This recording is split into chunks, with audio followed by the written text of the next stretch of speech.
صبحكم الله بالخير والله يعطيكم العافية. وبكملكم قصة أمس يوم قلنا لكم معانا الكاميرا هاي طال عمرك حق تزوير الرخص اللي هي الإجازات وتزوير الهويات.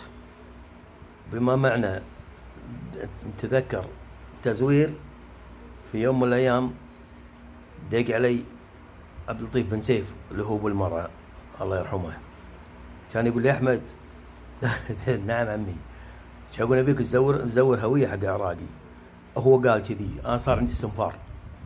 هذا العراقي شنو قصته؟ هذا العراقي بدروع يعني اللي هو الدبابات ملوت الحرس الجمهوري، واقفين كانوا على البحر يم السالمية.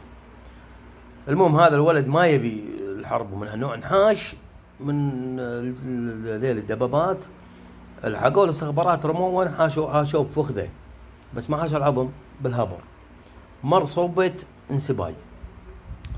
من شافه الله يرحمه ابو المار عبد اللطيف بن سيف، ريله تدمي والرجال يبي ماي، عطاه ماي، اساله ايش فيك؟ طبعا على نيته الشايب، قال والله عمي انا كذي وما اريد شو اسمه احارب على الكويت. وهذا قام خذها لبسه جداشه، قط ملابسه العسكريه ولبسه جداشه خلاها بالديوانيه عنده.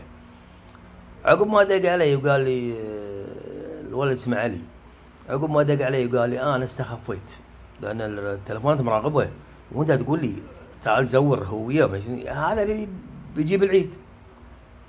كان اخذ على اللنقاوي العصر واروح هذا العراقي من ذبحه. رحنا له وين هذا؟ كان يقول عند ناصر، طبعا ناصر غلوم احنا نسميه ناصر دف. رحنا له بيتهم والرجال قاعد، طبعا احنا متلثمين انا واللنقاوي. قام على اللنقاوي يساله كم سؤال، الرجال من كثر الخوف قامت هذه مالت الرقبه هني توصل هني وترد يبولع بريجه. وانا اقول حق علي يلا خلصنا، طقه طلع نقطه بالزباله وفكنا بلغ الوقيل. كسر خاطر منه اللنقاوي وقال لا خله خذنا ويانا، خلاه عنده علي، زور له اجازه وقال له خليك اطرم ما تحجه، اي سيطره اي شيء انت اطرم، وزور له اجازه. المهم وقال له الحين شو نسوي؟ قاعد ندور له شيء ان نطلعه بيطلع من الكويت الرجال. حاول المهم حاولنا قدرنا دفعنا الفلوس ما شنو، المهم طلعناه من الكويت. طلعنا من الكويت خلاص الحين انتهينا من قصته.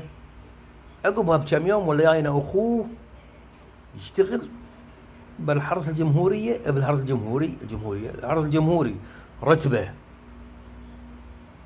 وين فلان؟ نعم احنا طبعا عندنا بيت قاعدين بيه يعني يقول انا اخو علي، وعلي طلع مشكورين وما قصرته، والحين علي بتركيا ومشكورين، واللي تبون انا حاضر، انا اداوم بالمكان بالحرس الجمهوري باستخبارات الحرس الجمهوري، واللي تبون انا حاضر.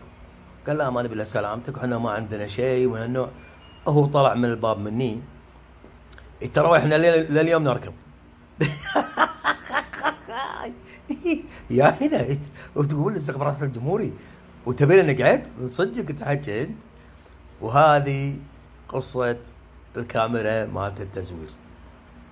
والله يعطيكم العافية ويصبحكم الله بالخير، ويا هلا ويا مرحبا وكل الهلا. هلا بحبايبي، تابعوني بوحدة ثانية ان شاء الله يوم ثاني. يلا مع السلامة.